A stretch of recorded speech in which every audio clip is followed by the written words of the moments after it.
Hash hash hash বোকা বাঘ ও চালাক শিয়ালের গল্প। একসময় এক সুন্দর বন ছিল যেখানে নানা ধরনের গাছপালা আর পশু পাখিরা বাস করত।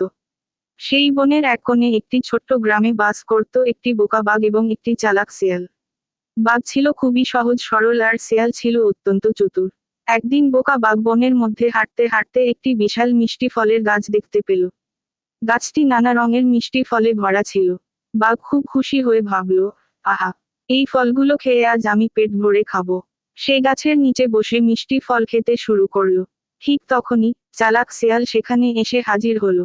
শিয়াল ভাবল, এই ফলগুলো তো আমি নিজেই খেতে চাই, কিন্তু কিভাবে বাঘকে এখানে থেকে সরানো যায়।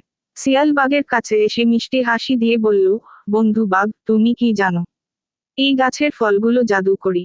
যদি তুমি এই ফলের বীজগুলো জমিতে পুঁতে দাও, তাহলে আরো বড় বড় ফলের গাছ জন্মাবে। তুমি অনেক বেশি ফল পাবে। বোকা বাঘ শিয়ালের কথা শুনে খুব খুশি হলো এবং ভাবল, বাহ, শিয়াল তো খুব ভালো কথা বলল। আমি এখনই এই বীজগুলো পুঁতে দেই। সে মাটি খুঁড়ে ফলের বীজগুলো পুঁতে দিল।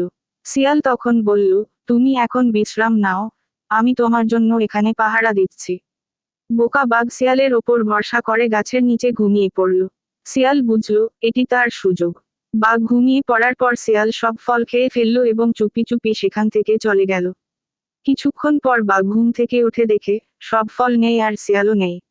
সে বুঝতে পারল, শিয়াল তাকে বোকা বানিয়ে সব ফল খেয়ে ফেলেছে।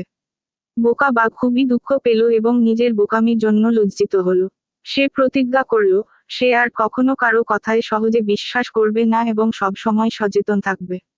এই গল্পটি আমাদের শেখায় যে, আমাদের সবসময় বুদ্ধি খাটিয়ে কাজ করতে হবে এবং কারো কথায় সহজে বিশ্বাস করা উচিত নয়। প্রতিটি পরিস্থিতিতে সতর্ক ও সচেতন থাকা উচিত।